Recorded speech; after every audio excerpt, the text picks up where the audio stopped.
A.J. Davis hitting that shot was absolutely insane. The crowd was electric. It was awesome. Easily could have won the game if it wasn't for a couple missed free throws, but that's the one Achilles heel this team has is free throws, man. Got to practice your free throws. Exactly, man. But but going off the teams, both teams are doing great. They're playing some good basketball. I think the men's definitely gonna have a little tougher road. We're definitely gonna beat ECU. I think we're gonna beat ECU. Houston's gonna be a tough game. If we somehow pull out the Houston game, we got to go up against a team like Wichita. You know, we show we can compete, but on Thursday night we could. Yes. Yeah. So Troy, we'll go back to you. Same question. Both teams are playing fairly well. The men's basketball team, before beating Tulane, they were on a 3-game losing streak. Now that's kind of rough going into a conference play, but I believe they can get past ECU. They can get past ECU. Going against Houston, that's going to be a rough game. They have to come and show up defensively. The women's basketball team, they're playing fairly well, but USF, they lost to them twice in the regular season play.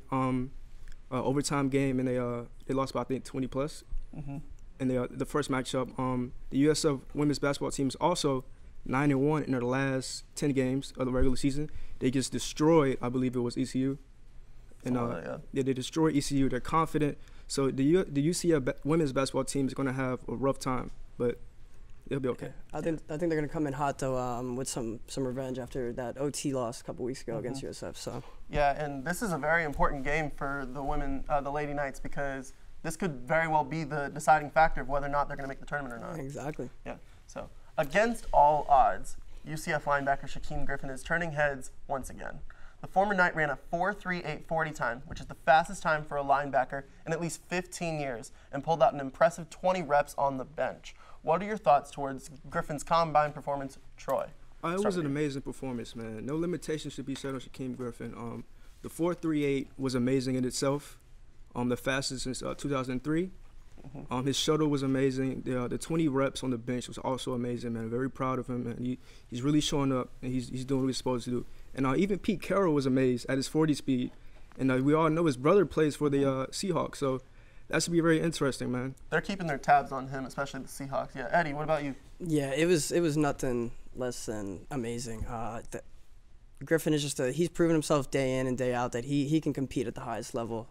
People have doubted him his entire life. I read the story that he wrote to GMs in the NFL, and it was honestly, it's heartwarming how when he was a kid, coaches basically told him they didn't want him to play just because of his hand. And I mean, look at him now; he's defying all odds. And I think bringing up Pete Carroll, I said from the beginning before even the combine, I think he's gonna go to the Seahawks. I think Pete Carroll's definitely gonna give him a shot, and I think his brother's definitely in Pete's ear. Like, hey, listen, my brother can play, and he's definitely proven that over the last 2 years. Absolutely, he definitely helped his stock rise during the past couple of days. Well, that's all the time we have on the show for UCF Sports this week, but stay tuned because after the break, these guys up here will be talking a little NBA basketball. Stay with us.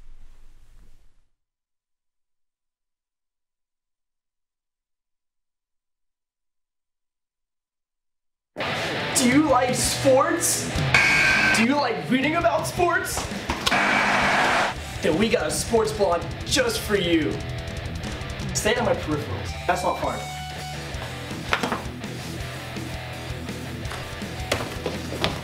Hitting the field.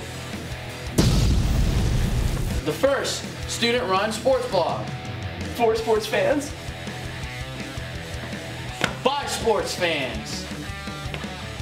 See, it's all about the product shot. Where do you want me to stand? Don't talk though, I want them to see the whole. Hitting the field. We cover football. We cover basketball. And so much more. He's out! By sports reporters. And Meech. What up? Watch the show and read the sports blog. Hitting the field. Welcome back to Hitting the Field. Joining me today to talk about the National Basketball Association are Eddie Messel and Troy Alford. LeBron James will always be the talk of the NBA, and this week proved no different. This week's rumor mill started turning after he was buddy-buddy with the young Sixers. Following a social media post praising Ben Simmons and Joel Embiid, there was a lot of talk about LeBron possibly eyeing Philadelphia as a destination this summer.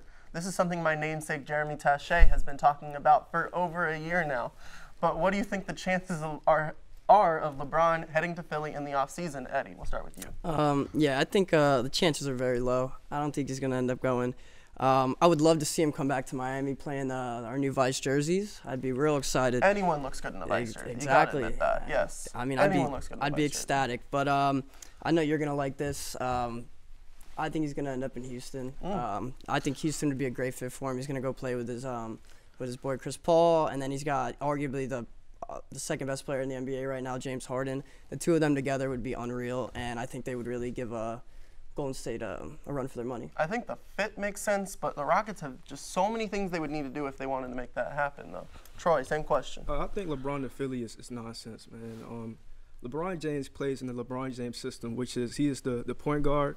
He's surrounded by shooters, rebounders, and defenders. And we've been watching LeBron James for the last 6 or 7 years, and those are his teams. Hopefully you can get a superstar next to him. But in Philly, those guys are too young. They haven't played in big moments. Ben Simmons and Joel Embiid, they're not going to step back for LeBron. They're growing themselves. So I don't think he's going to go to Philly. So do you think that if Ben Simmons and Joel Embiid were maybe a little older, do you think it would make more sense? I believe so. And also, they're both injury prone. That's true. So I just couldn't imagine him going to Philly. Right. So where do you think he's going to end up then? If not Philly? I think either he's going to stay in Cleveland or make a return to Miami, because we all know Pat Riley's going to make a push. I think Pat Riley makes a push for anyone, yeah. But he's going to make that push, and I think it'll be beautiful, man. All right, switching gears now. James Harden destroyed the internet last week after causing Wesley Johnson's ankles to implode like the old Georgia Dome, something we'll get into a little more later on in the joust. More importantly, however, it continued the domination of the Beard in this regular season. Has James Harden already locked up the MVP for this season? Troy, what do you think? Yes, he has. His play is translating into wins. He's coexisting with Chris Paul, another all-star. That's a great basketball between those two. He's more energized. He's playing defense. And I think, the addition of Chris Paul allows him to play more freely. And, he has that guy that can help him win big games. And he's leading the league in scoring at 31 points, shooting 44%. He's having a pretty good season. Right. Eddie, same question. Yeah, I mean, you always say you never want to count out LeBron, but I think Harden has it locked up. The guy's been playing, he's been balling. I don't see him slowing down anytime soon.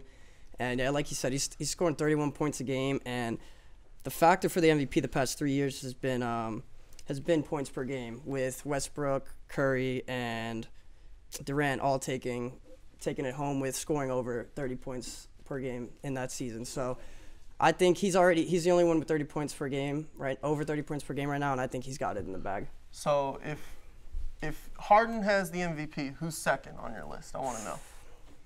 Pop quiz. You got to go LeBron. I mean, the guy's an animal. Can't stop him. Can't argue with that. Same question. Anthony Davis, man. Anthony Davis. With Boogie Cousins going down, Anthony has elevated his play. LeBron James is great as usual, but Anthony Davis is having an amazing season also. I think Anthony Davis' season right now is reminding me a couple of years ago when Blake Griffin was playing lights out when Chris Paul went out, and that's kind of what we're seeing here in New also Orleans. Russell, when KD went out, and Russell stepped his game up, Yeah. All right, moving on from James Harden, another two-guard is reliving his glory days with his old flame. Dwayne Wade has reinvigorated his career and added a clutch punch off the Miami Heat bench. Wade is the greatest player in franchise history, and he has been delivering in the big moments for the Heat since he entered the league in 2003. As two Heat fans yourselves, guys, this has been the most beautiful thing to see. But what do you think about Wade's return so far, Eddie? You said it perfectly. It's beautiful. It really is. It's great for the city of Miami. It's great for the franchise. It's Wade County. That's what it is in Miami. It was literally a sad day when he left. Like that, you literally felt it in the city of Miami. And for him to come back and do what he's doing now, like what he did in the Sixers game the other day, hitting the game-winning shot, it's just the guy's been out of his mind. I think we're seeing a little bit of a glimpse of old Wade coming back, and it's awesome. I love it. Yeah, and Troy, what about you? I agree with Eddie, man. It's a beautiful thing. He's back. He's not competing with egos and the pressure of a championship. He's back. And like the kids say, he's back in his bag. It's a beautiful thing. Now, do you guys think that, Dwayne Wade's taking some minutes away from those young guards like Tyler Johnson, Josh Richardson? Do you think that could be possibly a a factor hurting them? I don't think it's a factor in hurting them. You know, I think they all respect, obviously anyone in that organization respects Wade, and I don't even think Tyler Johnson or Richard, anyone are seeing it as like a kickback to them. They're killing it. What about you, Troy? He's a veteran and a Hall of Famer, and I think they respect that. And he can integrate himself to the Indy system right now, and he's doing an amazing job with the Heat. He's not. All right, so it's now time to head to a commercial. But before I do that, I got to name a winner. And it's a nice little debate we had right here. But I'm giving this win to Troy Alford right here. I think that he's got some stats up there. He's silent, but he's deadly. All right, so if you're, stay tuned, because after the break, we have Kyle Graham and Charlie Reyes coming on. So stick with us. Today, when you have multiple devices at your fingertips, wouldn't it be great if you could run the software you need on all of them? Well, now you can. UCF Apps is a new and innovative way for you to access the applications that you need to get your coursework done from any PC, Mac, tablet, or smartphone.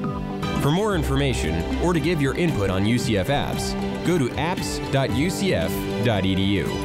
What are you waiting for? Start using UCF Apps today. Do you like sports? Do you like reading about sports? Then we got a sports blog just for you. Stay on my peripherals. That's not far.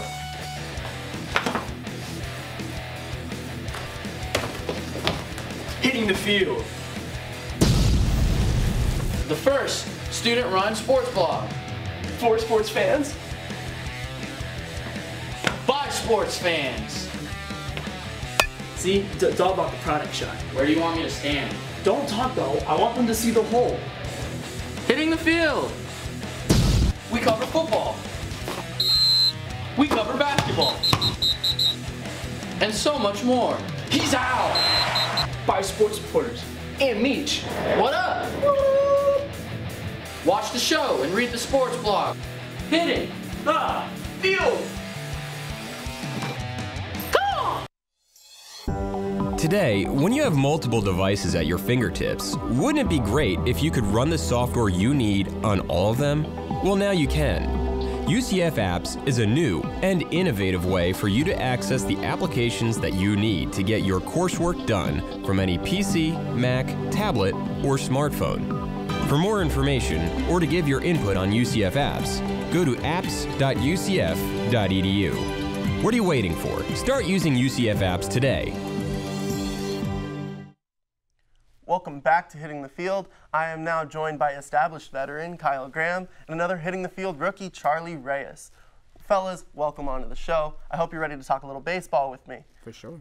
With the new season on the horizon, teams are currently tuning up for the regular season. There's a lot of new faces in new places, and with big names like Stanton, McCutchen, JD Martinez, Yu Darvish, and Shohei Ohtani all playing on new teams this year, who do you think was the biggest offseason acquisition, and what kind of impact do you anticipate them having? Kyle Graham, we'll start with you. I think you can make a legitimate argument for any single player you just listed, but my pick is Shohei Ohtani because he's joining an Angel team that was just 2 games below 500 and we're 5 games back from the wild card.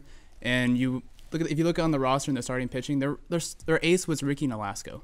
So you have Ohtani coming in as the ace is something they desperately need. They already have the best player in Mike Trout. They have Albert Pujols. They have Simmons at short, and they just signed Cozart and got Kinsler in a trade. So all they need is that starting pitching. Now, can they beat the Astros, the defending champs? Maybe not, but they definitely can make that wild card push. And I think starting off with the ace, they're going in the right direction. That's a good answer. And a guy like Ohtani, we've never seen a guy like that before. That guy can hit too and pitch. So it may start a new trend in the Major League Baseball sphere. Charlie Reyes, same question. Easy. Biggest acquisition, definitely NFL reigning MVP, Giancarlo Stanton. 59 home runs, 132 RBIs, joining the baby bombers, now the man bombers, because that's what they're going to do all season. They're going to hit home runs, they're going to play clutch play, and it showed in the playoffs how scrappy and how young they are. So it's only looking up for the Yankees. Thank you, Jeter, for that call, though. The man bombers. Did you make that up? Yeah, I did. You did? Yeah, just now. I like it. I just like now, it. I like on it. the fly. The man bombers, yes. So after all the movement in the offseason and all the fresh faces in the league, there's some serious squads in the league right now. With so many intriguing teams to watch heading into the season, is there a particular team you're looking forward to watching the most? And if so, why? Charlie, start with you. Okay, we're gonna go back to the Yankees. Oh yeah. Wow. Yeah, that's very easy. Familiar. With Giancarlo Stanton adding to the middle of the lineup, with Sanchez there and Judge, they're going to be on pace to hit a combined around 150 home runs. With that, I don't think many teams are going to be able to stay up there offensively with them. Yeah, they got the third best bullpen in the American League. And on top of that, they got a pretty decent starting rotation. I just don't think the Red Sox will have enough firepower offensively for the Yankees. What about the infield? Because they've had to change the infield a little bit, get some trades. You know, Castro was sent to Miami. I think Brandon Jury adding there, and on top of that, we got Ronald Reyes coming back. True. Coming back from injury too. Coming back from injury too. He's solid. I think Brandon Jury's there, and our new prospect Miguel, he's on fire. He might be starting in AAA. He hit 2 home runs the other day. Yes, yeah. So I'll head on to Kyle for this one. Kyle, same question. You're welcome for Torres, by the way. Yes. But as a Chicago Cubs fan, the correct answer would be the Cubs, but that's just too easy. So I'm going to pick the Cleveland Indians. Why? Last two years, they had like dramatic falls off in the postseason, 2 runs away from a World Series, and then coming in as the hottest team in the playoffs off a 22-win streak, and then they go up 2-0 in the Yankees and then blow it. How are they going to respond? They only have, like, realistically 2 more years to have that window of maybe getting a championship. They have Kluber, Carrasco, like one of the best duos. But what happens when Kluber's contract comes up? They're kind of screwed. It's now or never for Cleveland, really. And they lost Carlos Santana, but they added Yonder Alonso in a cheap one-year contract. There. It's a new team. We'll see what happens. Since we've been staying somewhat positive here in this MLB segment, let's poke a little fun at the cellar dwellers. Some especially heated conversations have happened here behind the scenes at HTF, centered around the 2 MLB teams in the Sunshine State. The Marlins essentially gutted their entire team in the offseason, and the Rays let the pillar of their franchise go all the way across the country when Evan Longoria landed in San Francisco. Which of these teams is worse? Kyle. I apologize, Jarrett, but I'm picking the Miami Marlins. Why? It's based off their ownership. You have Jeffrey Loria, who left, who has been known to trade away all their best players after they made 2 postseasons, won 2 World Series, and then traded them all, which made no sense. And then you bring in Derek Jeter, who does the exact same thing immediately. Trade away the MVP, and then not only just the MVP, the best outfield tandem in the MLB with Ozuna, Yelich, and he's all gone. Yeah, all of them. And then he's going to trade JT Realmuto. He's going to trade away, who else? Bohr. They're going to trade everyone they possibly can. A lot of movement going on in Miami. Charlie. I got to agree with Kyle. With Jeter cleaning house over there, which to me seems like a money play because the Marlins over here, consistent 100 lost seasons, it's not looking good for them. On top of that, they lost Stanton, Ozuna, Andy Gordon. They have no middle of the lineup. They got no guys who can really win games there. And, I feel like everything after Jose Fernandez's death, a lot of things changed for the Miami Marlins. Yeah. I think that, though, the Marlins, although they are subtracting, I think they're doing it eventually to add. But I think the Rays could be in some trouble, too. Oh, they're definitely in trouble, for sure. They're definitely in trouble. For sure. Yeah.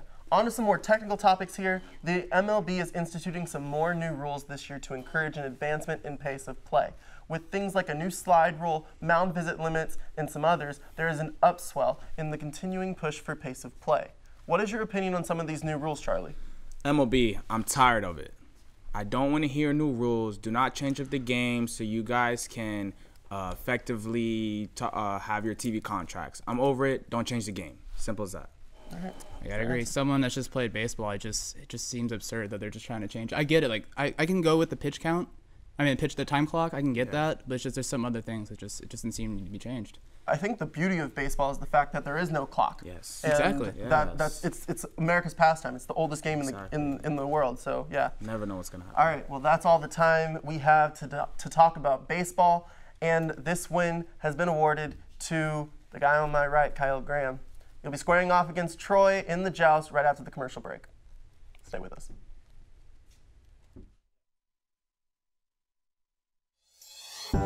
Today, when you have multiple devices at your fingertips, wouldn't it be great if you could run the software you need on all of them? Well, now you can. UCF Apps is a new and innovative way for you to access the applications that you need to get your coursework done from any PC, Mac, tablet, or smartphone. For more information or to give your input on UCF Apps, go to apps.ucf.edu. What are you waiting for? Start using UCF Apps today. Do you like sports? Do you like reading about sports? Then we got a sports blog just for you. Stay on my peripherals. That's not fun.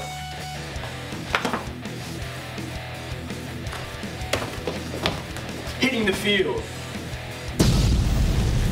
The first student-run sports blog. For sports fans. By sports fans. See, it's all about the product shot. Where do you want me to stand? Don't talk though. I want them to see the whole. Hitting the field. We cover football. We cover basketball. And so much more. He's out. By sports reporters. And Meech. What up? Watch the show and read the sports blog. Hitting the Field. Today, when you have multiple devices at your fingertips, wouldn't it be great if you could run the software you need on all of them? Well, now you can. UCF Apps is a new and innovative way for you to access the applications that you need to get your coursework done from any PC, Mac, tablet, or smartphone. For more information or to give your input on UCF Apps, go to apps.ucf.edu.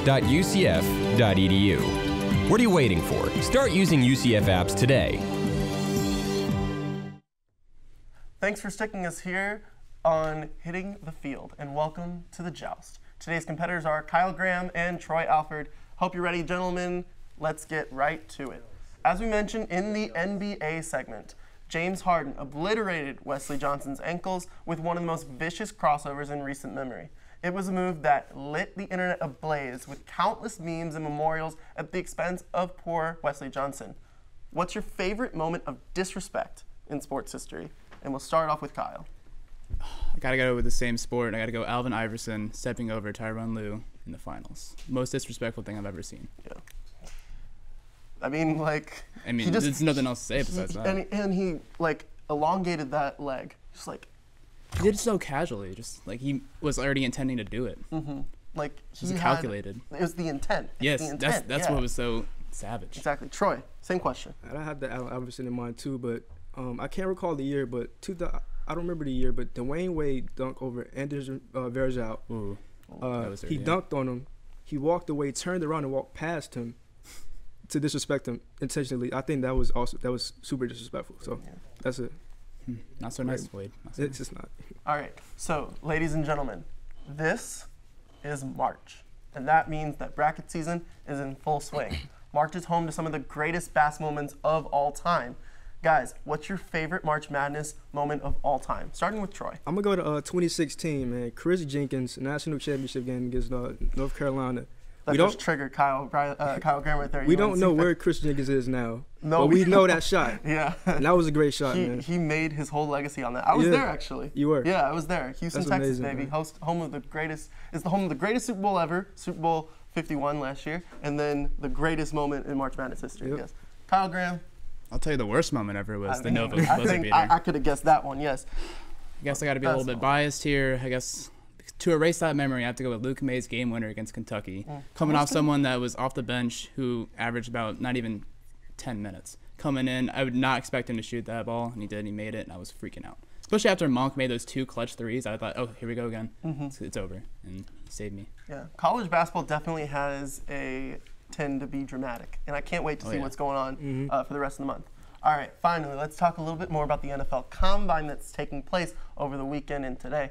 Saquon Barkley left the champ of the Combine, putting on a ridiculous performance in nearly every test.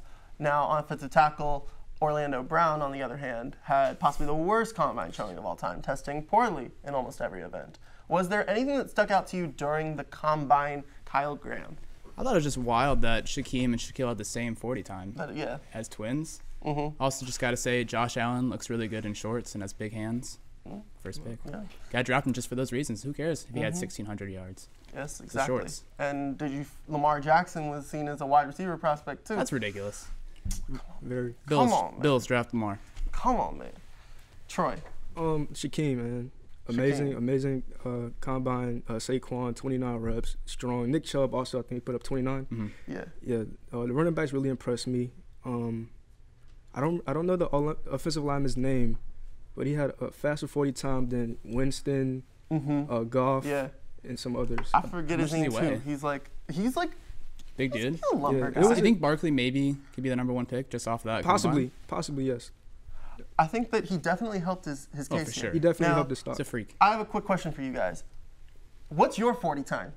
I want to know what your 40 time is. Well, I know I just saw that Goodell had 5.6, so I know I can beat that. Could you beat that? Oh, yeah. Okay. At least you're beating Goodell. the commissioner, right? For sure. Yeah. Troy, what's your 40 I time? remember in 6th grade, I ran something in the 5s. So yeah, that's kind Hey, of man, You're you got faster than faster. Roger Yeah. Goodell? Yeah. You're probably faster than me. I mean, think I am. I am one slow person. I am really slow. Like I like pride myself on that. All right. So that's all the time we have for today's episode of Hitting the Field. And today, the win is going to Kyle Graham. After a great all-around performance, Kyle Graham is getting a night vision later today. Thank you for Charlie and Troy to make their debuts today. And we're off next week, but come back in 2 weeks because we have another trivia show, guys. So check out Kyle's night vision on Twitter, and you can follow us on Twitter at Hitting the Field. Make sure you like us on Facebook. Happy spring break, y'all. This is exciting, huh? Oh, yeah. Yeah. I'm ready. Yeah. It's Are you been ready for great. spring break? I'm ready. You going anywhere for spring break? I'm going back home to Miami. You going back home to Yeah. Miami? Where are you going? Going back to home to 3-2-1 Palm Bay. All right, there we go. That's fun. That's Represent. fun. No, it's not. It's awful. And I'm the going. worst. Yeah, that's fun. All right.